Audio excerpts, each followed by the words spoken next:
देख सकेंगे बच्चों आप लोग, रामधारी सिंह दिनकर जी के परिचय के बारे में यहाँ बहुत ही संक्षिप्त रूप में आपको दर्शा दिया गया है। ठीक है, देखिए और जानिए और समझिए। कह रहा है कि 30 सितंबर, रामधारी सिंह दिनकर का जन्म 30 सितंबर सन 1908 ईस्वी को सिमरिया मुंगेर जिला के सिमरिया नामक गांव में हुआ था और राज्य है बिहार। जिनके पिता का नाम है रवि सिंह, श्री रवि सिंह, और माता का नाम है मन स्वरूप देवी, श्रीमती मन स्वरूप देवी। और इनकी भाषा जो है वो है परिष्कृत खड़ी बोली, परिष्कृत खड़ी बोली। और इनकी शैली है प्रबंध और मुक्तक। इनकी शैलियां हैं प्रबंध और मुक्तक।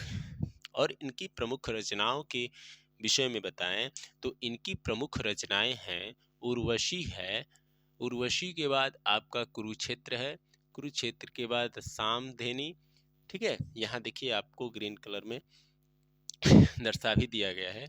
उर्वशी, कुरुक्षेत्र, सामधेनी, रेणुका, परशुराम की प्रतीक्षा, मिट्टी की ओर अर्धनारीश्वर, रेतों के फूल, उजली आग आदि।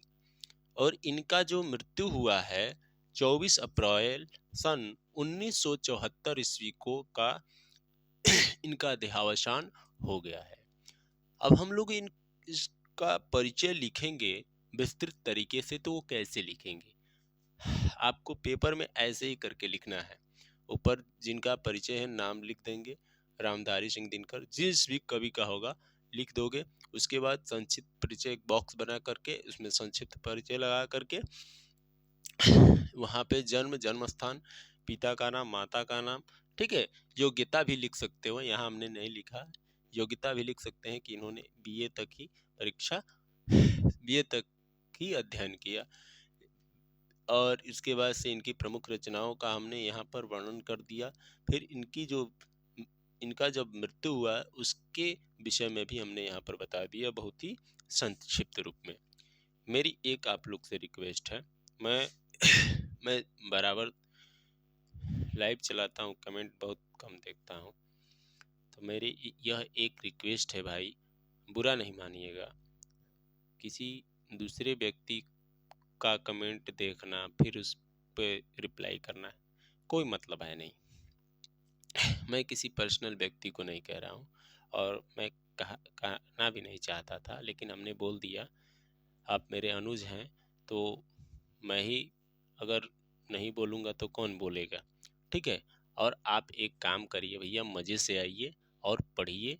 ठीक है, और अपने दोस्तों तक इस क्लास को साझा करें, अर्थात शेयर करें, ताकि वो भी जुड़ें। ठीक है, पाठक सर, आपके पाठक सर हैं, ये सभी व्यक्तियों को देखना चाहते हैं कि कौन व्यक्ति, हम सब आप लोग को टॉप लाने के लिए, हमारा जितना ही विषय चल रहा है हम लोग के चैनल पे, तो उतने ही विषय जितना चल रहा है, मैथ चल रहा है, साइंस चल रहा है, हिंदी चल रहा है, इन्हीं 3-4 विषय जो भी हैं, तो हम लोग बहुत ही मेहनत कर रहे हैं इस पे, और उसके बाद आपको यहाँ पर ला कर देते हैं। आपका बुक किताब वाला भी, सीरीज वाला भी यहाँ पर आपको नहीं दर्शाएगा। तो भाई आपसे निवेदन है कि हमारी इन मेहनत को बर्बाद नहीं होने दीजिएगा, आबाद कर दीजिएगा, यानी अच्छे नंबर लाइएगा। कोई जानेगा भी या आप भी बताओगे कि कहाँ से पढ़े थे, तो आप बताओगे कि अभिषेक स्टडी जोन पर हम लोगों ने पढ़ाई किया था। तो ऐसा मेहनत करिएगा भाई, हम लोग बहुत मेहनत करते हैं, उसके बाद से यह क्लास आरंभ हो पाता है। ठीक है, और ऐसा नहीं कि हम लोग पहली बार पढ़ा रहे हैं, हम लोग विद्यालयों में भी पढ़ाते हैं। ठीक है, अभिषेक भैया की बात ही अलग है। तो आइए हम लोग इनके जीवन परिचय के विषय में लिखते हैं और जानते हैं, समझते हैं। इतनी बात में किसी को अगर कहीं से कोई दिक्कत है, अगर कोई पूछना चाहता है तो पूछ सकता है, आपके पास पूरा पूरा समय है। कोई भी भाई बहन, कोई भी भैया दीदी लोग, कोई भी हैं, वो बता सकते हैं अगर हमने कहीं पर मिस्टेक किए हैं तो। ठीक है, आइए हम लोग लिखते हैं इनका जीवन परिचय। पेपर में ऐसे ही करके लिखिएगा, एग्जामिनर बहुत अच्छा नंबर देगा। ठीक है भाई। उसके बाद इसके नीचे अब लिखेंगे हम लोग, क्या लिखेंगे, जीवन परिचय। इसके नीचे इसको हम लोग एरेज करते हैं ताकि आप यहाँ पे थोड़ा लिखवाएंगे, थोड़ा आप लोग को अच्छे से दिखे। ठीक है भाई। तो आप लोग अपने दोस्तों तक हमारी इन सभी क्लासों को भी बतावें ताकि वो भी हम आकर के पढ़ाई करें। ठीक है ना। चलो देखो,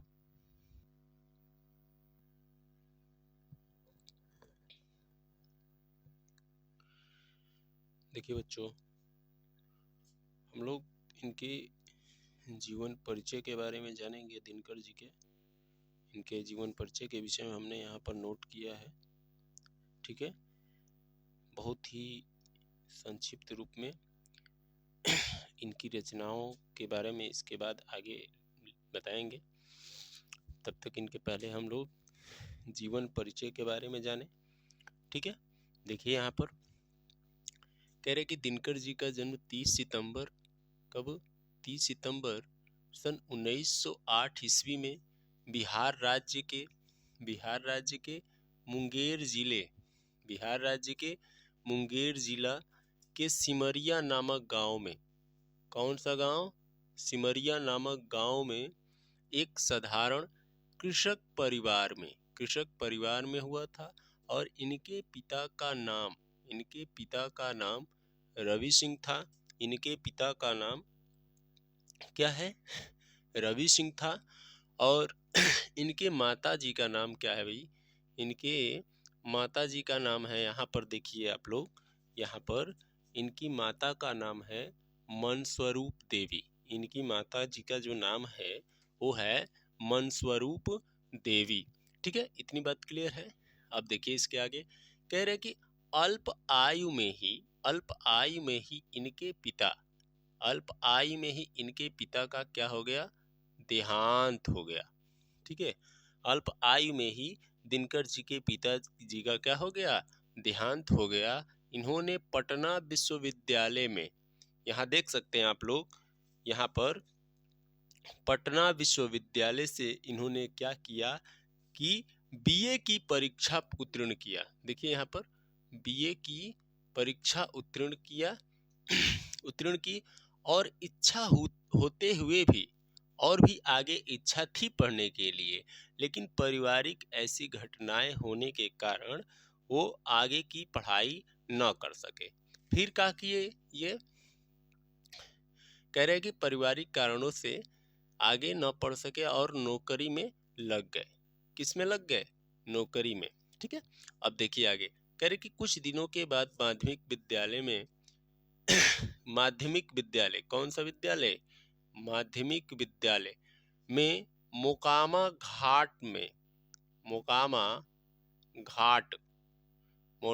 घाट में प्रधानाचार्य के पद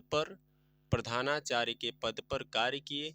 फिर सन 1934 ईस्वी में बिहार के एक सरकारी विभाग में सब रजिस्ट्रार की नौकरी कर लिए।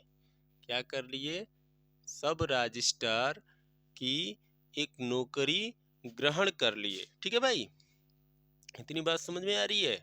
अब आगे देखिए, कह रहा है कि इसके बाद प्रचार विभाग में उपनिदेशक के पद पर कह रहे कि कौन से विभाग, प्रचार विभाग। कह रहे कि इसके बाद प्रचार विभाग में उपनिदेशक के पद पर स्वतंत्रता प्राप्ति के बाद तक क्या किए, कार्य किए। कब तक कार्य किए, स्वतंत्रता प्राप्ति के बाद तक। ठीक है, और सन 1950 ईस्वी में इन्हें मुजफ्फरपुर जिले के स्नातकोत्तर महाविद्यालय के हिंदी विभाग, कौन सा विभाग भैया, हिंदी विभाग का अध्यक्ष नियुक्त किया गया। कब किया गया, 1950। और कौन से जिला, मुजफ्फरपुर जिले के स्नातकोत्तर महाविद्यालय में क्या किया गया, इन्हें हिंदी विभाग के अध्यक्ष पद पर नियुक्त किया गया। ठीक है, अब आगे देखिए, कह रहे कि सन 1952 ईस्वी, यहाँ देखिए सन 1952 ईस्वी में राज्यसभा के सदस्य मनोनीत किया गया। राज्यसभा का सदस्य मनोनीत किया गया। इसके बाद इन्हें राज्यसभा का सदस्य भी मनोनीत किया गया और इन्होंने भागलपुर विश्वविद्यालय के कुलपति और भारत सरकार के गृह विभाग में हिंदी सलाहकार और आशावाणी के निदेशक के रूप में भी कार्य किए। ठीक है, कब किए? 1952 ईस्वी में राज्यसभा, 1952 ईस्वी में राज्यसभा के सदस्य मनोनीत हुए और इसके बाद इन्होंने भागलपुर विश्वविद्यालय के कुलपति, भारत सरकार के गृह विभाग में हिंदी सलाहकार के रूप में कार्य किए। अब देखिए आगे, सन 1972 ईस्वी में इनकी काव्य रचना, यहाँ तक देखिए, सॉरी कहाँ गया, हाँ, कह रहे कि सन 1962 है, कह रहे कि सन 1962 ईस्वी में भागलपुर विश्वविद्यालय में इन्होंने डी.लिट यानी डी.लिट की आनंद उपाधि प्रदान की। डी.लिट की आनंद उपाधि क्या की भैया? क्या की? प्रदान की। ठीक है, इतनी बातें जाने हम लोग। अब आगे हम लोग इनकी विवेचनाओं के बारे में जानेंगे कि क्या है। देखिए आगे है कि सन 1962 ईस्वी में भागलपुर विश्वविद्यालय ने इन्हें क्या किया? डी.लिट, यहाँ देखिए डी.लिट की आनंद उपाधि प्रदान की। ठीक है, अब आगे देखिए, कह रहे कि सन 1972, यहाँ देखिए कह रहे कि सन 1972 ईस्वी में इनकी काव्य रचना, कौन सी रचना? काव्य रचना उर्वशी पर इन्हें भारतीय ज्ञानपीठ पुरस्कार से सम्मानित किया गया। कौन से पुरस्कार से सम्मानित किया गया है भैया? तो भारतीय ज्ञानपीठ पुरस्कार से सम्मानित किया गया है, यहाँ पर देख सकते हैं आप लोग। ठीक है, आगे देखिए, कह रहे कि हिंदी साहित्य, अब देखिए कह रहे कि हिंदी साहित्य का गगन यह दिनकर यानी रामधारी सिंह दिनकर की मृत्यु 14 अप्रैल सन 1974 ईस्वी को हमेशा के लिए क्या हो गए? अस्त हो गए, यानी इनकी मृत्यु सन 14 अप्रैल सन 1974 ईस्वी को हो गई। ठीक है, अब देखिए आगे कह रहा है इनकी रचनाओं के विषय में। इनकी रचनाएं निम्न प्रकार की हैं, देखेंगे, और भी आगे रचनाएं हैं। ठीक है, इनकी रचनाओं में पहली हमारी आती है दर्शन कृति। ठीक है, पहली हमारी जो आती है, क्या आती है भैया? तो आती है दर्शन कृति। तो दर्शन कृति के बारे में हम लोग जाने कि दर्शन कृति, दर्शन एवं संस्कृति क्या है।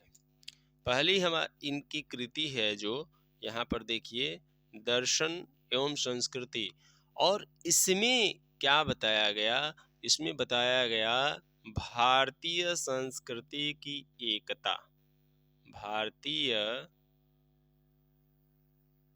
इसमें बताया गया कि भारतीय संस्कृति की एकता और संस्कृति के 4 अध्यायों के बारे में बताया गया। ये इनकी रचना रही। दूसरा आपका निबंध संग्रह में रहा अर्धनारीश्वर, दूसरा वट पीपल, तीसरा रहा उजली आग, चौथा रहा मिट्टी की ओर, और पांचवा रेती के फूल। ठीक है, ये आदि इनके प्रमुख क्या रहे, निबंध संग्रह रहे। ठीक है, इतनी बातें सबको क्लियर है। अब आगे देखें इनकी आलोचना ग्रंथ क्या है भैया। आलोचना ग्रंथ इनका आता है शुद्ध कविता की खोज। शुद्ध कविता की खोज इनकी क्या है, आलोचना है। अब यात्रा साहित्य क्या है भाई, यात्रा साहित्य इनका, तो यात्रा साहित्य देश विदेश। देश विदेश क्या है, यात्रा साहित्य किसकी है, रामधारी सिंह दिनकर। दिनकर जी के पिता का क्या नाम है, तो रवि सिंह है, और माता का नाम मन स्वरूप देवी।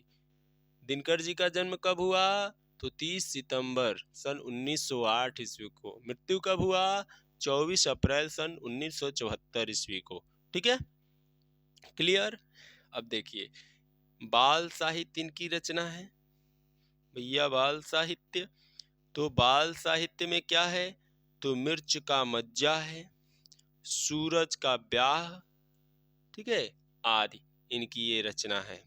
ठीक है, इतनी बातें सबको क्लियर है। इसमें कहीं से किसी को कहीं से कोई दिक्कत है तो बतावें, नहीं तो आप नोट कर लो। कहीं से किसी को अगर दिक्कत हो तो बताओ, और नहीं है तो नोट कर लीजिए।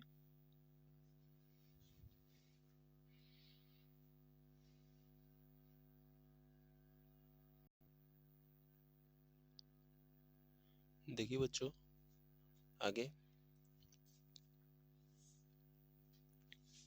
आगे देख सकते हैं आप लोग, क्या बताया जा रहा है। कह रहा है कि काव्य में इनकी कुछ रचनाएं हैं। कौन कौन सी हैं, रेणुका है, फिर हुंकार है, फिर यशवंती है, श्यामधेनी है, प्रणभंग। प्रणभंग ये जो है, यह प्रथम काव्य की रचना है। ठीक है, और उर्वशी जो है महाकाव्य है। उर्वशी क्या है भैया, महाकाव्य है। और रसीम रथी और परशुराम, परशुराम की प्रतीक्षा, ये क्या है, खंड काव्य है। क्या है भाई, रसीम रथी और परशुराम की प्रतीक्षा, यहाँ से लेकर यहाँ तक ये क्या है, खंड काव्य है। उर्वशी क्या है भैया, महाकाव्य है। और काव्य में क्या क्या है, रेणुका है, हुंकार है, रसवंती है, सामधेनी है। ठीक है, और प्रणभंग है। ठीक है भैया, प्रणभंग कौन सा काव्य है, प्रथम काव्य है। ठीक है, अब आते हैं भाषा शैली में। तो दिनकर जी की भाषा शैली में, दिनकर जी को भाषा सुबोध और स्पष्ट तत्सम, तत्सम यानी संस्कृत का शब्द होता है, तत्सम शब्दों से युक्त होता है या युक्त है। ठीक है, इन्होंने अपने निबंधों में विवेचनात्मक, समीक्षात्मक और भावात्मक शैली का प्रयोग किया है। इन्होंने किसका प्रयोग किया है, विवेचनात्मक, समीक्षात्मक और भावात्मक शैलियों का क्या किया है भाई, प्रयोग किया है।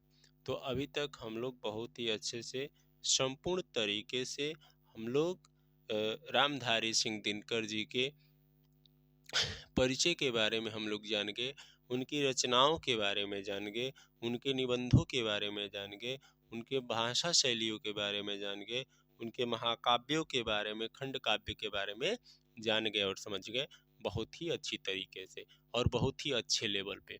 ठीक है, और आप सभी लोगों को समझ में आ गया होगा। अगर किसी भी व्यक्ति को अगर परिचय बता रहे हैं, अगर कहीं से थोड़ा भी कोई दिक्कत हो तो आप बतावें कि सर हमें ये दिक्कत महसूस हो रही है, निडर बेहिचक बताएं, ताकि मैं उसको, उस आपकी कमियों को नहीं, अपनी कमियों को दूर कर सकें और आपको यहाँ पर और अच्छे से बताएं। ठीक है, चलिए अब हम आगे जानेंगे।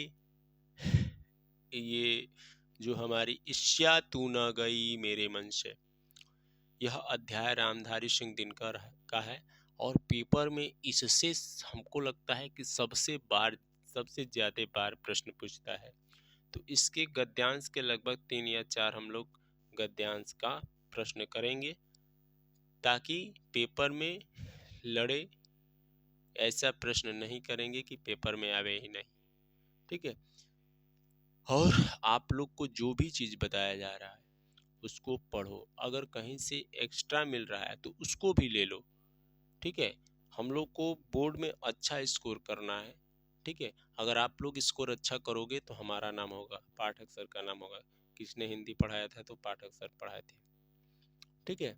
तो थोड़ा मेरा भी नाम का ख्याल रखें और बहुत जी जान से मेहनत करें, ठीक है। आइए हम लोग इनके गद्यांशों के विषय में जानते हैं और क्या करते हैं भैया, समझते हैं, ठीक है।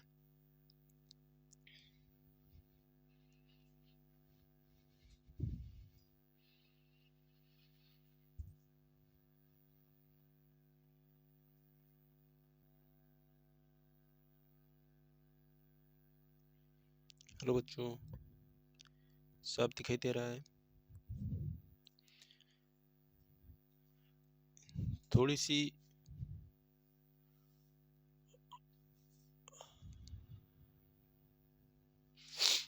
अक्षर छोटी छोटी है, लेकिन देखिए कह रहा है कि पहला ये गद्यांश है, इससे तू न गई मेरे मन से। यह हम लोग का अध्याय है, ठीक है भाई। अब देखिए इसको,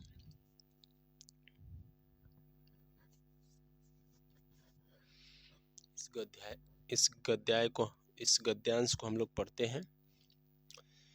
कह रहे कि ईर्ष्या का यह अनोखा वरदान है कि जिस मनुष्य के हृदय में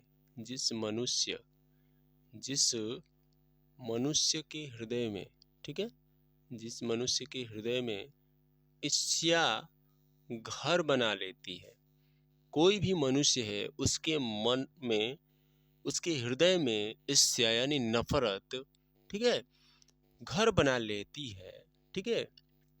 जलन, जिसे भोजपुरी में बोल दिया जाता है जलन, अरे वो हमके देख के बहुत जल रहा है, होता है ना, वही कह रहा है। ईर्ष्या यानी जलन कह सकते हैं, ज्वलनशीलता, ठीक है, बना लेती है। वह उन चीजों के, उन वस्तुओं के लिए, चीज यानी वस्तु, से आनंद नहीं उठाता है। क्या नहीं उठाता? आनंद नहीं उठाता। जो उसके पास मौजूद है, बल्कि उन वस्तुओं से वह दुखी है, उन वस्तुओं से दुख उठाता है जो दूसरों के पास है। आप ऐसा व्यक्ति आप देखे होंगे समाज में या अपने आसपास, कि आपके पास अगर मान लीजिए कि बाइक है, उसके पास नहीं है, तो बहुत देख करके जलता होगा, हर बात में कहता हो कि हाँ आपके पास तो गाड़ी है, ये कर लेंगे वो कर लेंगे, आप तुरंत ये यहाँ चले जाएंगे। अरे मतलब ऐसी बात करेगा ना कि एक तरह से कहेगा कि क्या गाड़ी से चलना, ये बात हो जाता है वो हो जाता है, एकदम धिक्कारना टाइप का करेगा, अंदर ही अंदर बहुत चलेगा। जो चीज़ उसके पास है उसमें वो खुश नहीं है, लेकिन वो वही दूसरे के पास अगर कोई वस्तु है तो उससे वह दुखी है, यानी अपने सुख से सुखी नहीं है, दूसरों के वस्तुओं से दुखी है। वो कोई आगे बढ़ रहा है व्यक्ति, उससे उसको दुख है, वही कह रहा है। देखिए कह रहे कि बल्कि उन वस्तुओं से दुख उठाता है जो दूसरे के पास है। देख रहे हैं कितना है, कह दिया जाए नालायक है ये। जो अपने पास है भाई उसी में खुश रहो। मेरे पास ये इससे ही मार्कर है, तो भाई मेरे पास ये बोर्ड है, डिजिटल बोर्ड नहीं है, तो मैं इसी में खुश रहूँगा। मैं पढ़ा तो रहा हूँ ना, पढ़ाने में कोई दिक्कत मेरे में है ये नहीं है, का झूठे मुट्ठे का।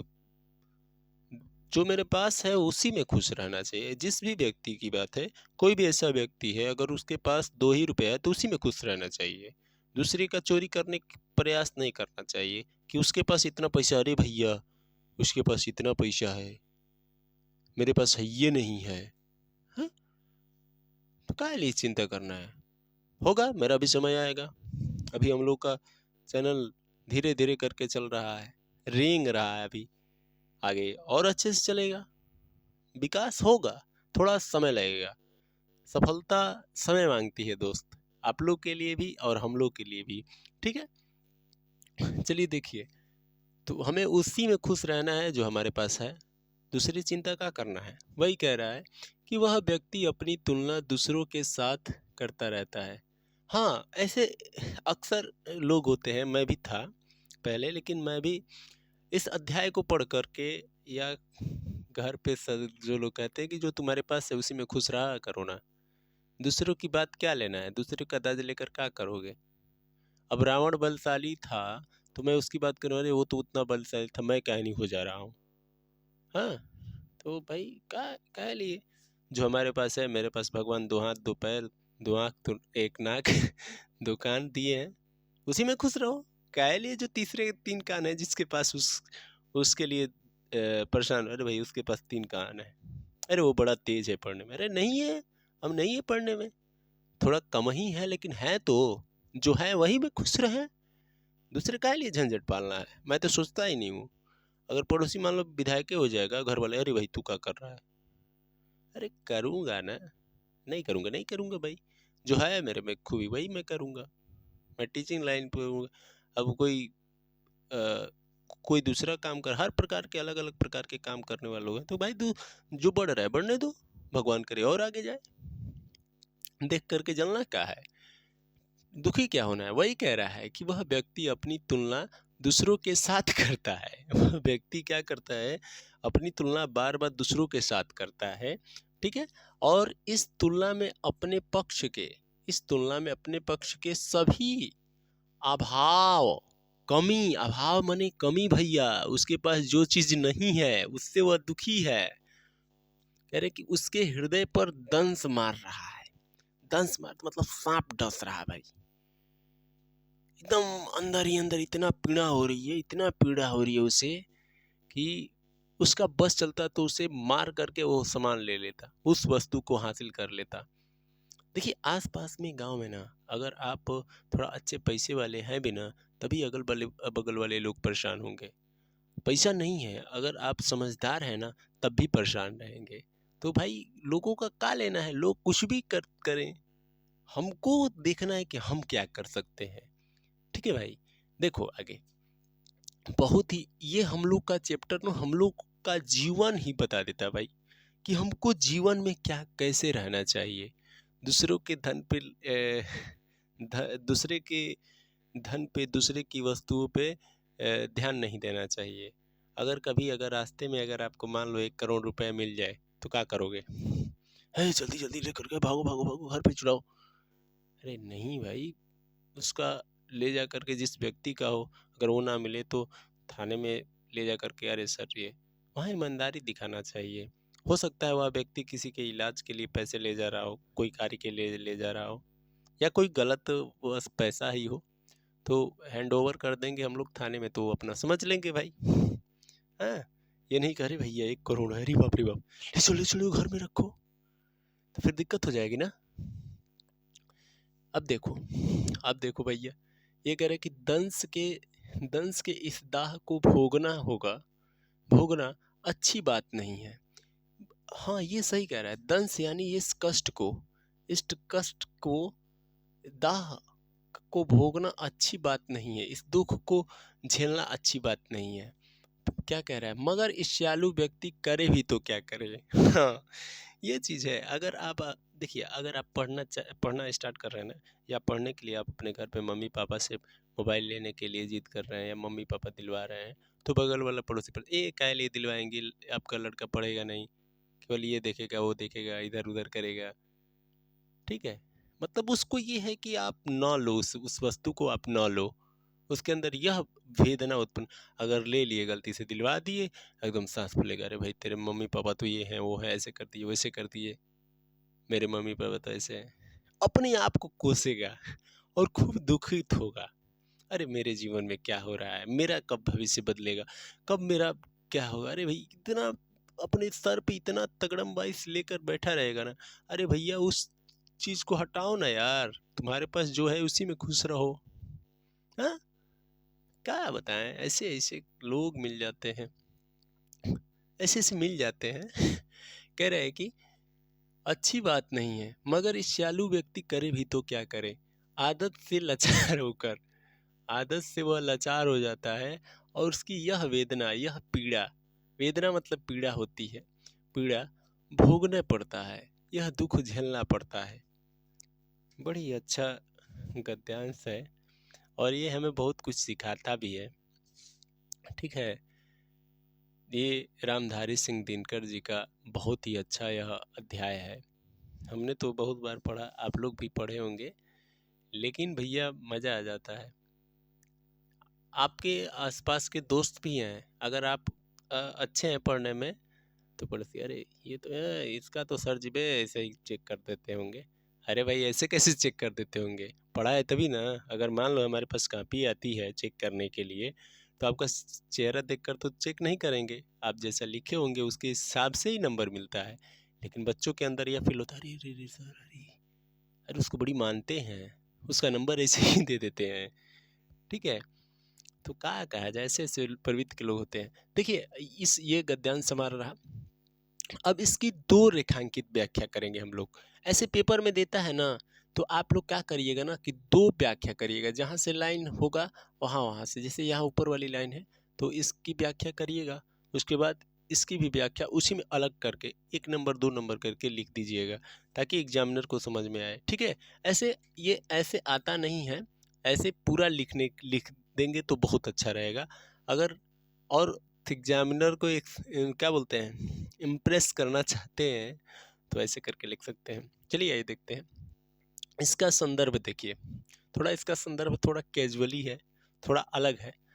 देखें क्योंकि प्रस्तुत गद्यावतरण हमारी पाठ्य पुस्तक हिंदी के भाग गद्य संकलन में संकलित एवं श्री रामधारी सिंह दिनकर, कौन भैया, श्री रामधारी सिंह दिनकर द्वारा लिखित ईस्या तू न गई मेरे मन से नामक मनोवैज्ञानिक निबंध से उद्धृत है। ठीक है, इतनी बात समझ में आई आप लोग को, इसमें किसी को कहीं दिक्कत है नहीं ना। आइए देखिए व्याख्या करते हैं इसका। तो लिखेंगे कि प्रस्तुत अंश में दिनकर जी कहते हैं कि, प्रस्तुत अंश में दिनकर जी कहते हैं कि, क्या कहते हैं चोरी करने के लिए थोड़ी कहते हैं, देख कर जलने के लिए थोड़ी कहते हैं। क्या कहते हैं, कहते हैं कि प्रस्तुत अंश में, प्रस्तुत यानी रेखांकित अंश में, प्रस्तुत अंश में दिनकर जी कहते हैं कि इससे अपने अपने भक्त को एक विचित्र प्रकार के यानी अलग ही प्रकार का वरदान देती है, और वह वरदान सदैव दुखी रहने का वरदान होता है। अगर कोई व्यक्ति है वह अपनी इच्छा को, देखिए यहाँ पर इच्छा घर बना लेती है, जिस मनुष्य के हृदय में इच्छा घर बना लेती है, यानी जिस मनुष्य के अंदर जलनशीलता आ जाती है। ठीक है, बात बात में किसी को देखकर अपने भाई को भी देख करके जलता है। ठीक है, मैं भी जलता हूँ, अपने भाई को भी होता है, तो उसके अंदर भी पीड़ा होती है, ये तो बात है। खाना ही नहीं पचता है, और खास करके बहन लोग का भाई के प्रति। भाई कोई बहन होगा तो बुरा नहीं मानिएगा। देखिए आगे इसमें लिखें, जिस मनुष्य के हृदय में ईर्ष्या उत्पन्न हो जाती है, ठीक है, जलनशीलता उत्पन्न हो जाती है, और खास करके दीदी लोग का ज़्यादा होता है। अगर भाई को 2 रुपये अधिक मिल जाए तो परेशान हो जाएंगे, अरे बाप रे बाप रे, इन्हीं को सब दे देंगी, हमको तो 1 रुपया नहीं मिलता है, मम्मी से कहेंगी। तो उनके अंदर आता है भाई, ईर्ष्या का भाव तो थोड़ा बहुत आता है। देखिए फिर क्या कह रहा है कि वह उपकरण कष्ट भोगता है, वह अपने पास विद्यमान अनंत सुख साधनाओं का उपभोग भी, सुख साधनाओं का भोग का भी आनंद नहीं उठा पाता है, क्योंकि वह दूसरों की वस्तुओं को देख देख कर मन ही मन जलता रहता है। हाँ ये आया न बात उत्सव उत्सव की। ठीक है, उत्सव की तो बताऊं, हाँ, अगर किसी के घर मान लो कि गाड़ी कोई स्कॉर्पियो खरीद लिया, वो बगल वाला पार्टी दे रहा है तो पार्टी के लिए तो जाएगा ही, लेकिन अंदर ही अंदर क्या करेगा, बहुत ही जलन से, अरे भाई कैसे खरीदा गया, भाई तुम कैसे लिए, कैसे कैसे ले लिए, अरे यार भगवान हमको पैसा काहे नहीं देते हैं यार कि मैं भी कुछ करता, मुझे भी कुछ, मेरे पास भी थोड़ा पैसा होता तो मैं भी फॉर्चूनर ले लेता, हाँ मेरे पास भी बुलेट होता। नहीं, वो अपने अंदर बार बार सोचता है। पार्टी के लिए तो गया है उत्सव के लिए, पूरा वहाँ डांस लगेगा, कोई कहे अरे मोहित है, मोहित भाई है, प्रियंशु छोड़ो थोड़ा डांस करे, ते दीपक चलो डांस करें, तो उनके अंदर एक जलन का भाव रहेगा, तो वो क्या कहेंगे, अरे भाई चल तू आ रहे हैं हम लोग, अब आपस में 3-4 लोग मिल जाएंगे, अरे भाई कैसे ले लिया, चोरी करता होगा, पैसा 2 नंबर का पैसा है, हाँ ऐसा होता है, ऐसे समाज के लोग कहते हैं 2 नंबर का पैसा है, ये नहीं देखेंगे कि वो मेहनत करके लिया है या कोई दिया है वो कुछ भी बोल देंगे, और उनके अंदर यह पीड़ा उत्पन्न होती रहती है भाई, ठीक है, आनंद नहीं उठा पाता है, क्योंकि वह दूसरों की वस्तुओं को देख देख करके मन ही मन जलता है मन ही मन क्या करता है, जलता रहता है, देखे मन ही मन वो क्या होता है भैया, जलता रहता है।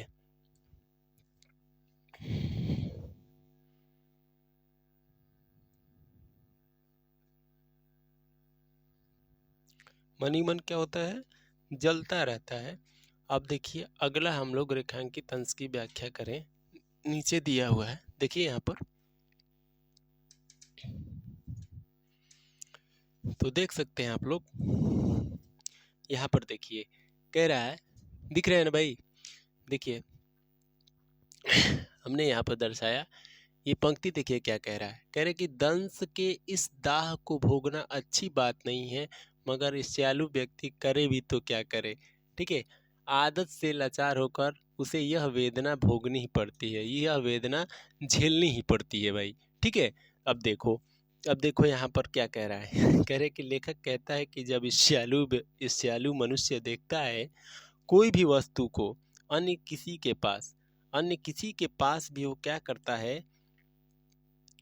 अन्य किसी भी व्यक्ति के पास वो कोई वस्तु देखता है तो वह क्या करता है, लेकिन उसके पास नहीं होता है, जब उसके पास वह वस्तु नहीं होता है तो वह क्या करता है, वह महिला हो चाहे पुरुष हो, वह पनपता है, गुस्सा होता है, ठीक है, उस वस्तु के अभाव में बहुत दुखी होता है, अंदर ही अंदर टूट जाता है, अंदर ही अंदर बेचैन हो जाता है कि भैया उसके पास कैसे हो गया, वह काश मेरे पास होता, कोई लाकर अभी 2 लाख रुपए दे दे, या सरकार की तरफ से उसे 2 लाख रुपए मिल जाए, ठीक है, तो क्या होगा, बड़ी बवाल हो जाएगा, अरे भाई कैसे मिल गया, हमको मिलना ही नहीं है, ये कैसे हो गया, ठीक है। अब देखो कह रहा है कि क्या कह रहा है, कह रहा है कि इस भावना सदैव उसे डंक मारती है, देखिए यहाँ पर क्या कह रहा है, डंक मारती है, कष्ट देती है, ठीक है, लेखक का कहना है कि डंक डंक के उत्पन्न कष्ट को सहन करना उचित नहीं है, लेकिन ईर्ष्यालु व्यक्ति कष्ट को सहन करने के अतिरिक्त और कुछ कर भी क्या सकता है, ये भी बात सही कह रहा है, जो भी व्यक्ति ईर्ष्यालु होगा, जो भी, मैं हूँ आप हो चाहे कोई भी एक दूसरे को देख करके जलेगा, तो भैया ये तो हाल होगा ही होगा, इसलिए जलना बंद करो, जो आपके पास है उसी में संतुष्ट रहो, मुस्कुराते रहो, ठीक है। और आगे देखो, आगे ये प्रश्न पूछा है कि मनुष्य को दुख क्यों उठता है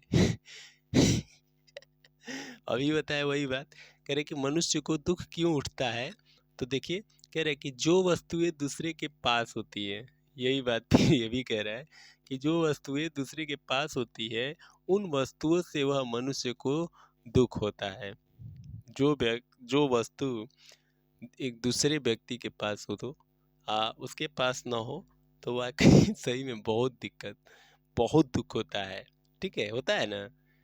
अच्छा मान लो 2 दोस्त गए भैया के ससुरारी, मैंने दोनों भाई गए भैया की ससुरारी, और किसी को मान लो किसी को 5,000 रुपये मिल गया और किसी को 500 मिल गया, तो जिसको ज़्यादा मिला होगा वो दुखी नहीं होगा, बहुत दुखी होगा। कहेगा इसको कैसे मिल गया, अरे बवाल हो जाएगा एकदम वहीं पे।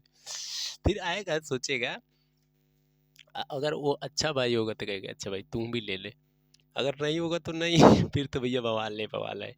अब देखो हम लोग आगे गद्यांश, इस गद्यांश को समझ में आया ना भाई, ऐसा ही है। चलिए आगे वाले गद्यांश को देखते हैं। थोड़ा सा इस क्लास का जो टाइमिंग है थोड़ा सा ज़्यादा जाएगा हमें लग रहा है, क्योंकि इसमें कुछ बातें हैं उसको समझाएंगे तो भाई समय तो लगेगा। देखो बच्चों, ये दूसरा गद्यांश है आप लोग का।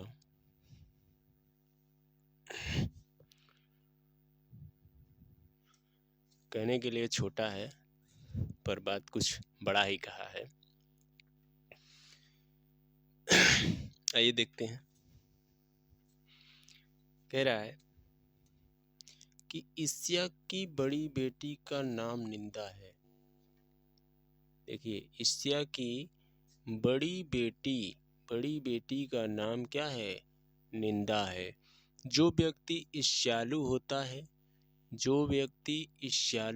है दूसरों का निंदा वह इसलिए करता है कि इस प्रकार दूसरे लोग या जनता अथवा मित्रों के हाथों से वह बहुत ही नीचे गिर जाएगा।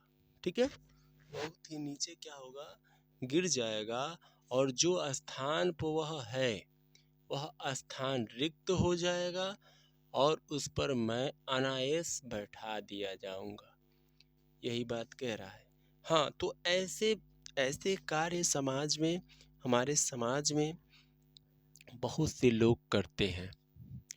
वो अपनी गद्दी प्राप्त करने के लिए दूसरों की बलि देने में भी तनिक भी नहीं सोचते हैं। ठीक है, किसी को मारने में भी सोचते नहीं हैं। वह पद हासिल करने के लिए वह कुछ भी कर जाते हैं।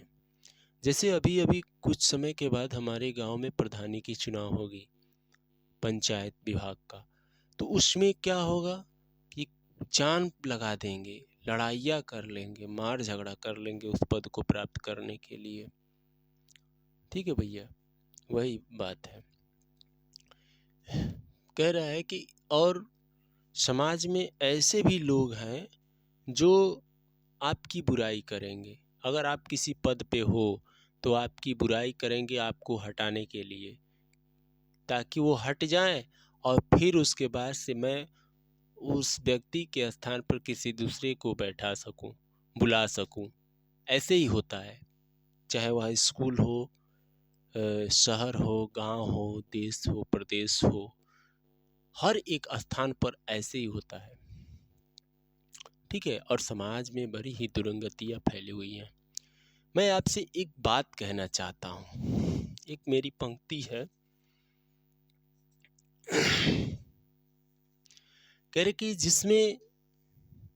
जिसमें उबाल हो ऐसा वो खून चाहिए, जिसमें उबाल हो ऐसा वो खून चाहिए, जीत के खातिर ऐसा जुनून चाहिए, जीत के खातिर ऐसा जुनून चाहिए।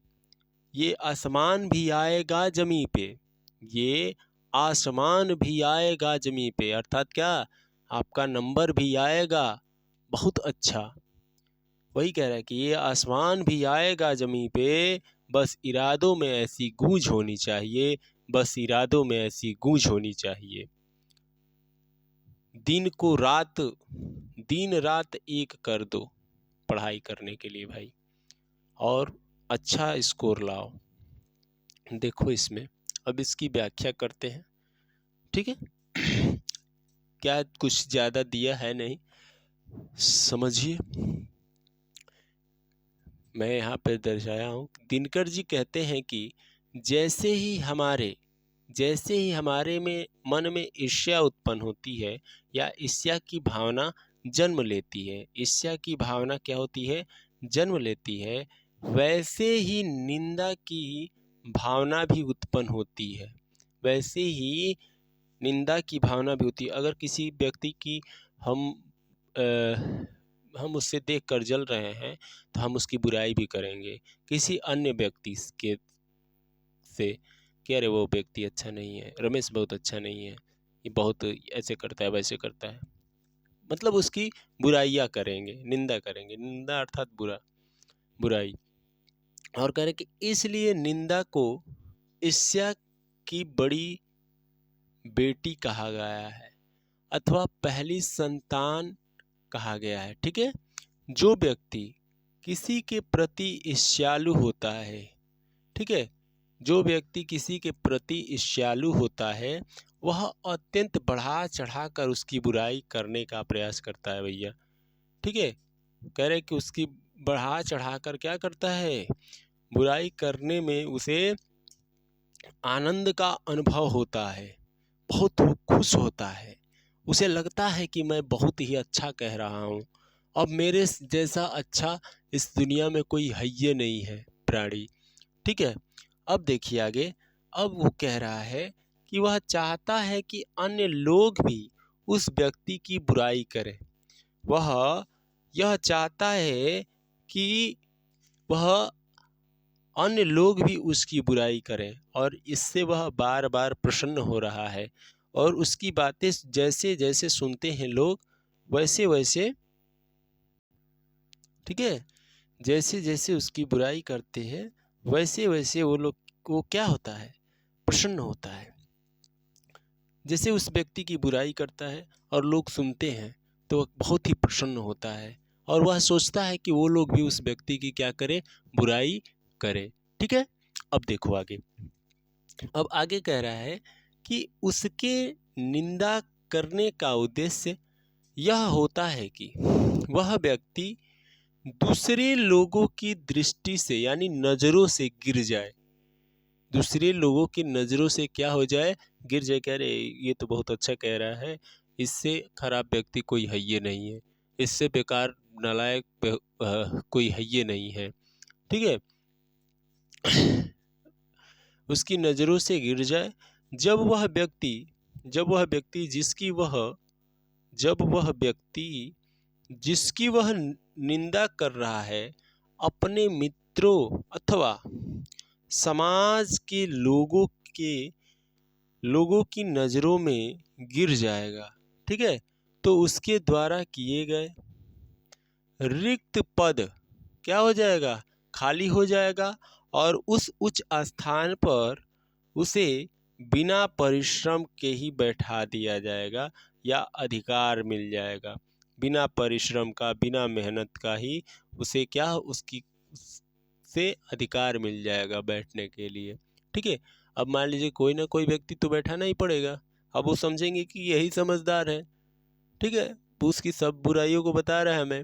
हाँ, अब देखो, अब इसमें पूछा है प्रश्न कि ईर्ष्यालु व्यक्ति दूसरों की निंदा क्यों करता है। ईर्ष्यालु जो व्यक्ति है वह दूसरों की निंदा क्यों करता है, तो क्यों करता है देख लो यहाँ पर, अभी मैं बताया हूँ इसके ऊपर यहाँ।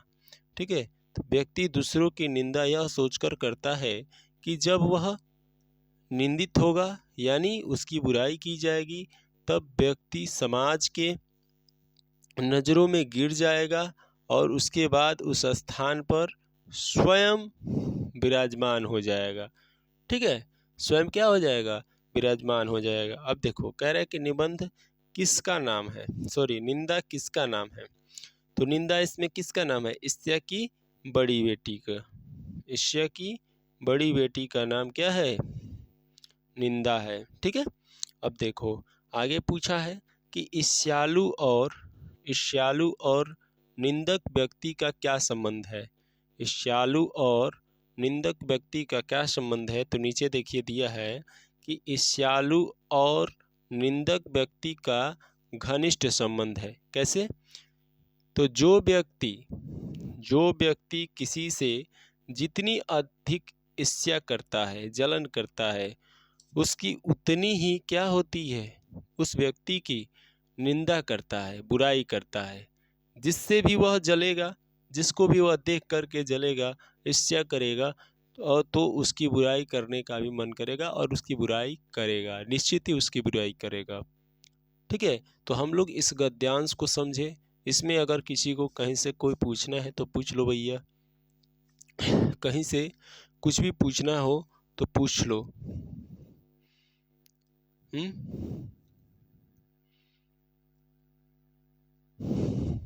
नहीं पूछना है?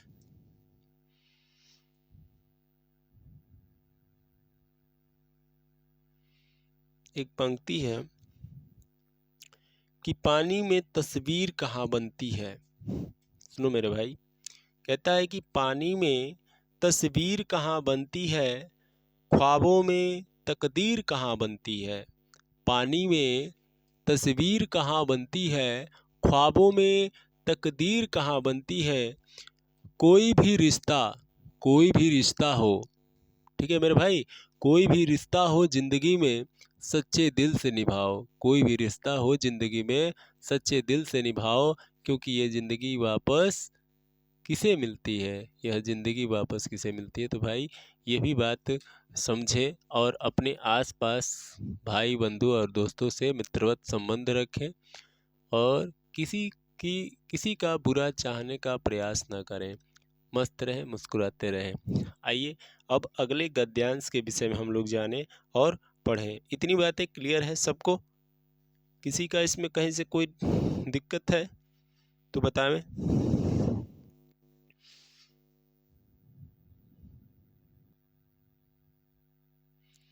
इसमें कहीं से किसी को कहीं से कोई दिक्कत है तो बताओ भाई। ठीक है, अब अगला गद्यांश स्टार्ट किया जाए।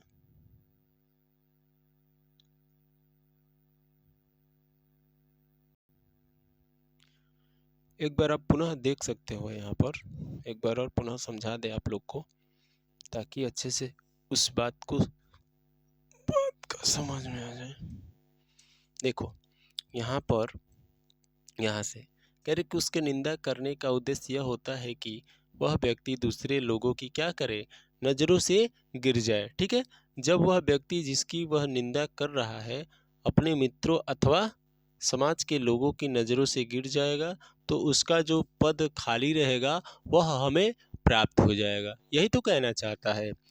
अब देखिए पूछा है कि श्यालु व्यक्ति दूसरों की निंदा क्यों करता है। वहाँ पर उसे समाज के लोगों के नज़रों से गिराना रहता है, इसलिए उसकी बुराई करता है और उस पद को प्राप्त करना रहता है। मेन उसका उद्देश्य वो होता है कि उसके पद को क्या करना रहता है, ग्रहण करना रहता है। इसलिए समाज में लोगों से उसकी क्या करता है, बुराई करता है।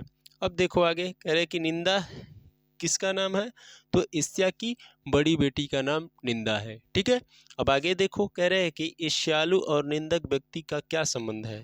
तो ईर्ष्यालु और निंदक व्यक्ति का क्या संबंध है, तो ईर्ष्यालु और निंदक व्यक्ति का घनिष्ठ संबंध है। जो व्यक्ति किसी से जितनी अधिक ईर्ष्या करता है उतनी ही उसकी बुराई भी करता है। जो व्यक्ति किसी भी व्यक्ति से जितना ईर्ष्या रखता है वह उसकी बुराई करता है। ठीक है, इतनी बात क्लियर है?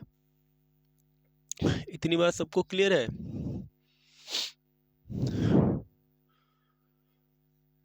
आगे देखा जाए अगला गद्यांश।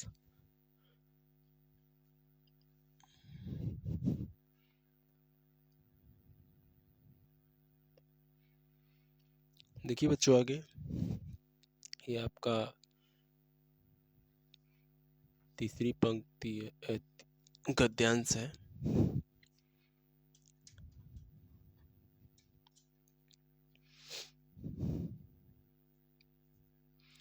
कह रहे कि मगर ऐसा न आज तक हुआ है और न होगा, मगर ऐसा आज तक न हुआ है और न होगा। किस चीज़ की बात कर रहा है? दूसरों को गिराने की कोशिश तो अपने को बढ़ाने की कोशिश नहीं कही जा सकती। कह रहा है कि यह बात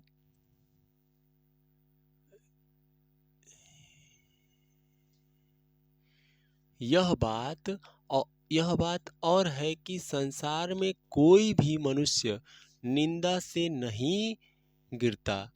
कोई भी मनुष्य क्या होता है, निंदा से नहीं गिरता। अच्छा मान लीजिए हम आपकी बुराई करें, खूब बुराई करें, क्या आपको कुछ होगा? नहीं होगा। बुराई करने से किसी भी व्यक्ति, अच्छा मान लो जब तक मैं ये अपने हाथ को इससे चलाऊंगा नहीं तो चलेगा? चलेगा ना? चलेगा कि नहीं चलेगा? नहीं चलेगा। अगर मैं चलाऊंगा तो चलेगा। अब मैं बोलूँ इसको कि चल चल तो चलेगा? चलाना पड़ेगा। उसी तरह भाई है। अब देखो ये कह रहा है, क्या कह रहा है, हमको रेखांकित अंश से मतलब है कि रेखा क्या कह रही है। ठीक है, ये रेखा नहीं है, मैं समझने के लिए बता दिया था। कह रहे कि उसके पतन का कारण सद्गुणों का ह्रास होता है, यानी जो उसके अच्छे गुण होते हैं। सद्गुण यानी अच्छा गुण, ठीक है, जो अच्छे गुण है उसका ह्रास हो रहा है, होता है। ह्रास यानी कमी, धीरे धीरे वह कम होता जाता है। और इसी प्रकार कोई भी मनुष्य दूसरों की निंदा करने में, दूसरों की क्या करने में, निंदा करने से अपनी उन्नति नहीं कर सकता है। कोई भी व्यक्ति अपने अच्छे गुणों को त्याग करके, सद्गुणों को त्याग करके और बुराई के राह पर चलेगा और सोचेगा कि मेरा विकास हो जाए, तो विकास नहीं होगा। उसके लिए आपको सत्कर्म करना पड़ेगा। अच्छा हाँ, थोड़े समय के लिए आप कुछ धन अर्जित कर ही लोगे, लेकिन वह धन तो पानी की बुलबुला की तरह फूट जाएगा।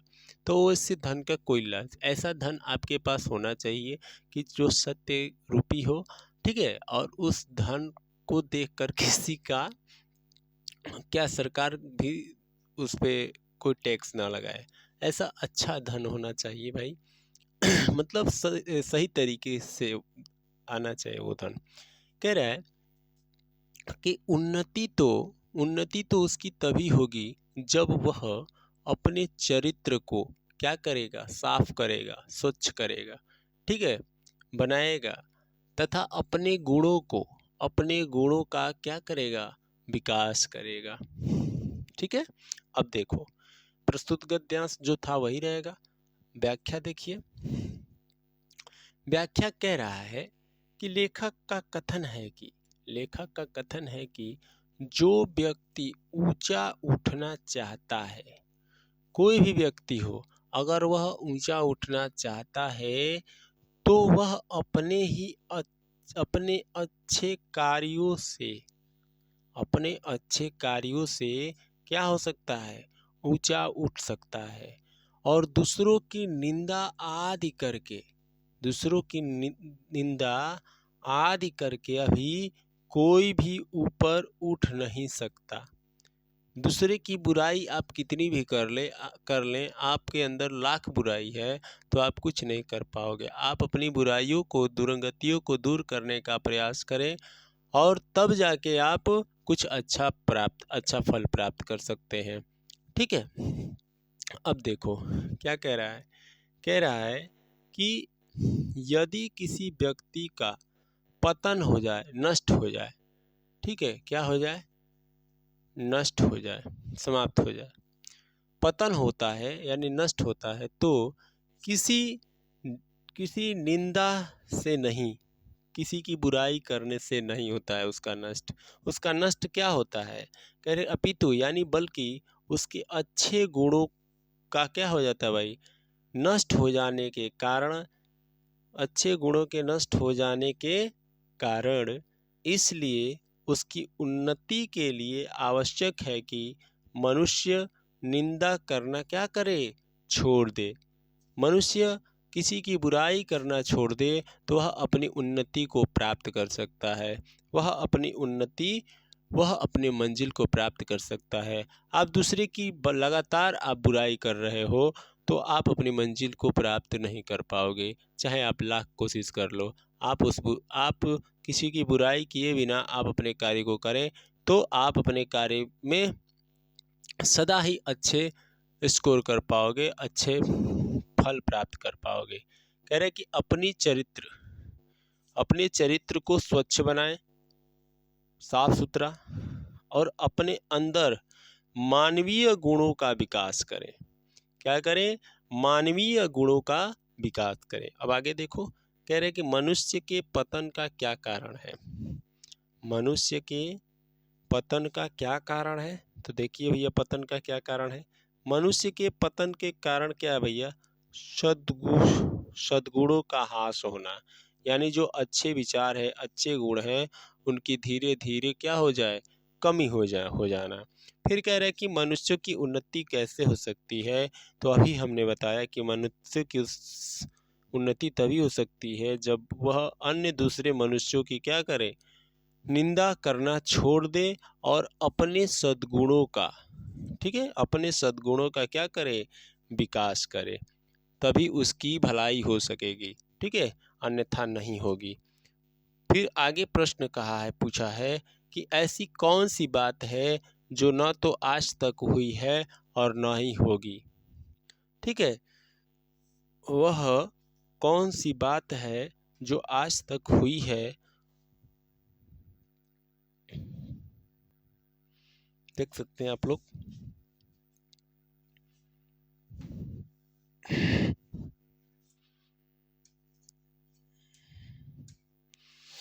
यहाँ पर देखिए, इतना हमने बता दिया, ठीक है भाई। कह रहे कि मनुष्य के पतन का क्या कारण है?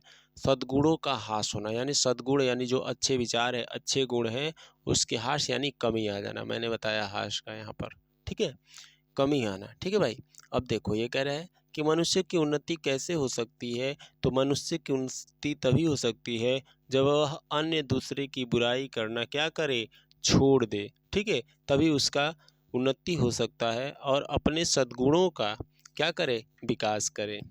ऐसी कौन सी बात है जो न तो आज तक हुई और न ही होगी, ठीक है, दोनों बात कहा है। तो कह रहे क्या?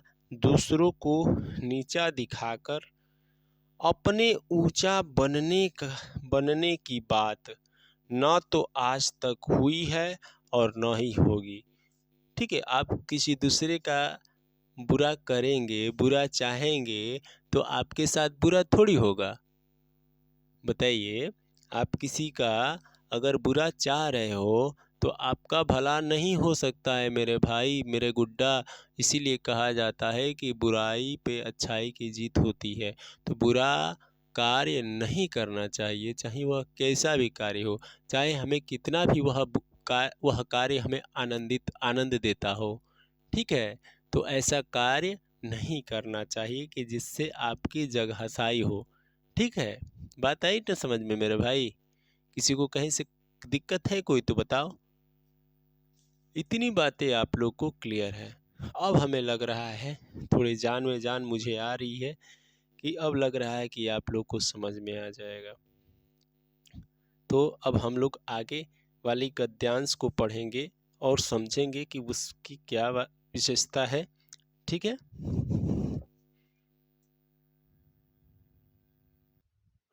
थोड़ा सा एडजस्ट करेंगे बच्चों आप लोग, थोड़ी सी लाइट जाने की वजह से ज़्यादा दिक्कत है। देखिए ये हमारा गद्यांश है अंतिम वाला।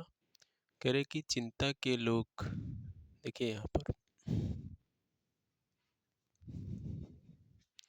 कह रहा है कि चिंता को लोग चिता कहते हैं, ठीक है। चिंता को लोग क्या कहते हैं भाई? चिता कहते हैं। दिख रहा है ना? अब देखिए, कह रहे कि जिसे किसी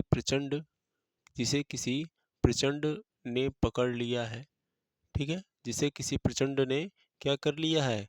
पकड़ लिया है। अब देखिए आगे, कह रहे कि उस बेचारे की जिंदगी ही क्या है? खराब हो जाती है। उस बेचारे की जिंदगी ही खराब हो जाती है, ठीक है। किंतु ईर्ष्या, ईर्ष्या यानी नफरत, शायद नफरत क्या कह रहा है? शायद नफरत चिंता से भी क्या है? बदतर चीज है। कह रहे कि क्योंकि वस्तुएं मनुष्य के मौलिक गुणों मौलिक गुणों को ही क्या करती है? कुंठित बना डालती है। अब देखिए, कुंठित बना डालती है, इसका तात्पर्य क्या है हम लोग समझेंगे। हमारा जो ये क्या बोलते हैं, संदर्भ हमारा जो पहले था वही रहेगा, ठीक है भाई। इतनी बात क्लियर है। अब देखिए आप लोग आगे देखिए, कह रहा है कि रेखांकित अंश की व्याख्या कीजिए। इन रेखाओं की हम लोग की क्या करना है, व्याख्या करना है। ठीक है, तो अब देखेंगे हम लोग व्याख्या को देखेंगे।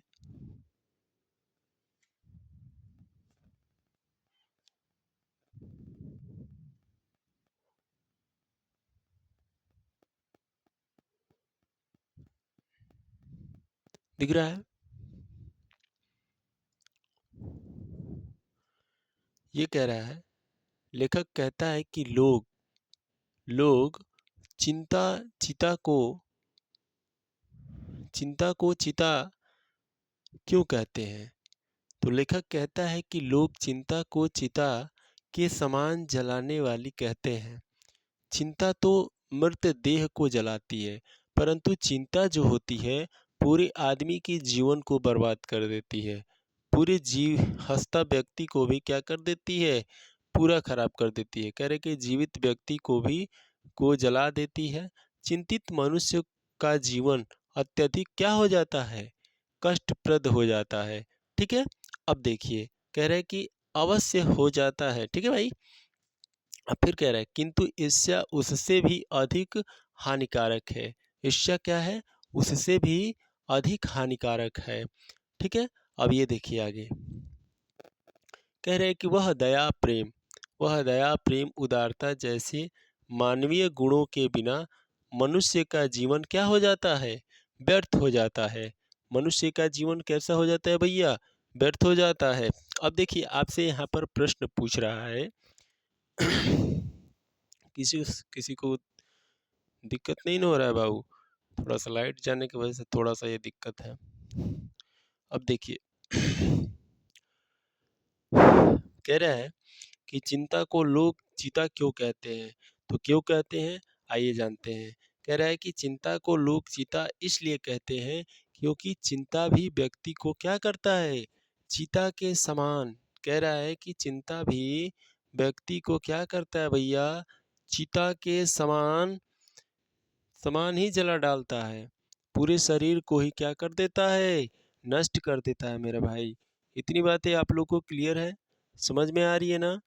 ठीक है, अब आगे देखिए, यहाँ पर देखिए ये जो कह रहा है कि ईर्ष्या चिंता से भी अधिक हानिकारक चीज है। क्यों है, क्यों ये हानिकारक है, तो आइए हम लोग जानते हैं। कह रहे कि ईर्ष्या चिंता से भी हानिकारक चीज है।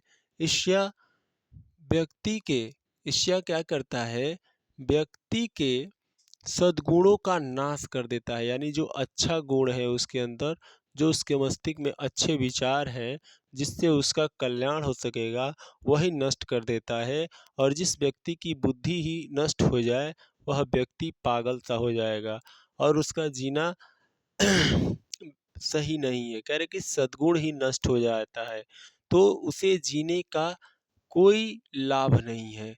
जब उसका मस्तिष्क ही काम नहीं करेगा तो उसकी जिंदगी ही क्या कैसे जिएगा।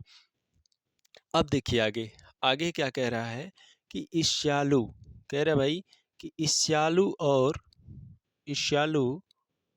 ईर्ष्यालु और चिंताग्रस्त व्यक्ति में क्या अंतर है, चिंताग्रस्त व्यक्ति में क्या अंतर है, इसके बारे में पूछ रहा है। ठीक है, अब आगे देखिए कह रहा है कि चिंताग्रस्त व्यक्ति समाज में दया का पात्र दया का पात्र होता है। चिंताग्रस्त व्यक्ति क्या होता है, समाज में दया का पात्र होता है। ठीक है, इतनी बातें क्लियर है।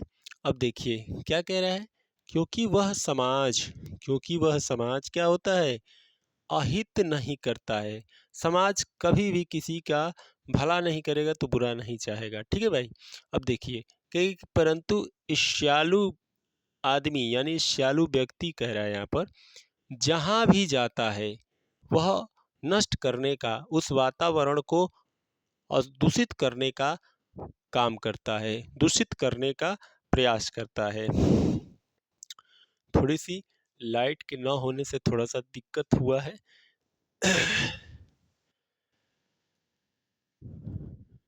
अचानक लाइट पूरे खराब हो गई है, इसकी वजह से भाई दिक्कत हो रहा है। ठीक है बाबू, यहाँ से देख सकते हैं आप लोग, अगर किसी को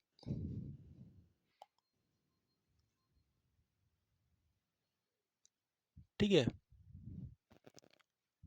क्लियरली समझ में आ रहा है आप सभी को?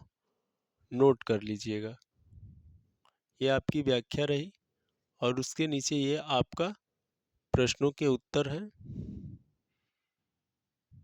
पाठक सर बस नहीं दिख रहे होंगे, बाकी सब ये जो भी है चीज़ें दिख रही है। ठीक है भाई, देखें, अब आगे देखें, ये आपकी गद्यांश रही।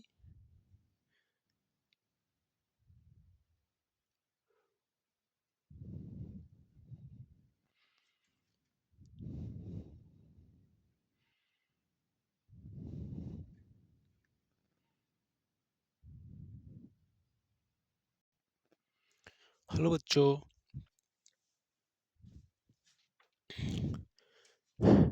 लाइट जाने की वजह से बहुत सारी दिक्कतें आई हैं, थोड़ा सा इसके लिए मैं क्षमा चाहता हूँ बंधु। लेकिन हम लोग का जो कंटेंट है वो सब बेसिक है, बहुत ही मेहनत करके आप लोग को ला करके पढ़ाया जा रहा है। तो आप लोग इस क्लास को शेयर करें और अपनों दोस्तों से बताएं कि हमारी क्लासेस बहुत अच्छी चल रही हैं। आप देख ही रहे होंगे कि रिस्पांस कितना अच्छा जा रहा है। तो आप लोग भी मेहनत करें बंधु, और हमारा भी, हमें किसी पैसे का लोभ नहीं, हमें बस थोड़ा, क्या बोलते हैं वो, थोड़ा सा फेमस होना है आप लोग की वजह से। ठीक है भाई, तो थोड़ा आप लोग का अच्छा मार्क्स आ जाएगा, थोड़ा हम लोग का भी विकास हो जाएगा। ठीक है, तो आप अपने साथ साथ दूसरों का भी विकास करें, यानी अपने सर का भी। मिलते हैं अगली क्लास में, तब तक के लिए जय श्री राम, राधे राधे, राधे कृष्णा। सभी को जुड़ने के लिए बहुत बहुत धन्यवाद। अभिषेक स्टडी जोन पर आप सभी इसी तरह जुड़ते रहें और हम सभी मिलजुल करके आप सभी लोगों का अच्छा स्कोर करें। ठीक है भाई, तो मिलते हैं अगली अगली क्लास में, तब तक के लिए राधे राधे, जय श्री राम। ठीक है।